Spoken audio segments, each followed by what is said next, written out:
Brain stroke వస్తే జీవితాంతం మందులు వాడాలా అండి? అవునండి, ఖచ్చితంగా జీవితాంతం వాడాలి. హాయ్ అండి, నా పేరు doctor Avinash, consultant neuro physician, Madhurawada, Vizag. Brain stroke అంటే మీరు చూస్తూ ఉంటారు కదా, అంటే బ్రెయిన్ కి వెళ్ళి రక్తనాళం బ్లాక్ అయిపోయి మూసుకుపోయి బ్రెయిన్ కి రక్తం వెళ్లకుండా డ్యామేజ్ అయితే అది బ్రెయిన్ స్ట్రోక్. అందులో రకాలు ఉంటాయి, ఇస్కిమిక్ స్ట్రోక్, హెమరేజిక్ స్ట్రోక్ అలా అని. సో ఈ ఇస్కిమిక్ స్ట్రోక్ అంటే ఏంటంటే ఒక వాటర్ పైప్ లో వాటర్ వెళ్తుంటే అలానే బ్రెయిన్ కి బ్లడ్ వెసల్ లో కూడా బ్లడ్ వెళ్తూ ఉంటది. అందులో ఏదైనా చెత్త పెరిగిపోయినట్టు ఈ కొలెస్ట్రాల్, ఈ ప్లేట్లెట్స్ ఇలా అడ్డుపడిపోయి మూసుకుపోతూ ఉండి వెళ్ళే దార తగ్గిపోయి వచ్చి అదే స్ట్రోక్ అన్నమాట. సో ఇలా గనక ఒకసారి వస్తే మళ్ళీ జీవితాంతం ఈ యాంటీ ప్లేట్లెట్స్ కానీ కొలెస్ట్రాల్ మాత్రలు కానీ లైఫ్ లాంగ్ వాడాలండి. ఎందుకంటే ఇది సెకండరీ ప్రివెన్షన్ కోసం అంటారు, అంటే మళ్ళీ రాకుండా, స్ట్రోక్ మళ్ళీ రాకుండా. సో ఇదేంటంటే చాలా మంది ఏంటంటే తెలియక వీళ్ళు చెప్పారని ఏంటి జీవితాంతం అన్ని మందులు వాడొద్దు, బాడీ పాడైపోద్ది అని చెప్పి వాళ్ళ మాటలు నమ్మి చాలా మంది మందులు ఆపేస్తూ ఉంటారు. నేను బాగానే ఉన్నాను కదా, నాకు ఇప్పుడు ఏం ప్రాబ్లం లేదు, ఎందుకు మందులు వాడాలి అనుకుని కూడా ఆపేస్తూ ఉంటారు. అలా ఆపేస్తే మేము చాలా మందికి మళ్ళీ స్ట్రోక్ వచ్చిన వాళ్ళని చూసామండి.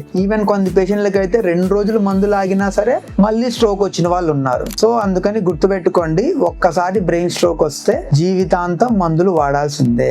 Thank you.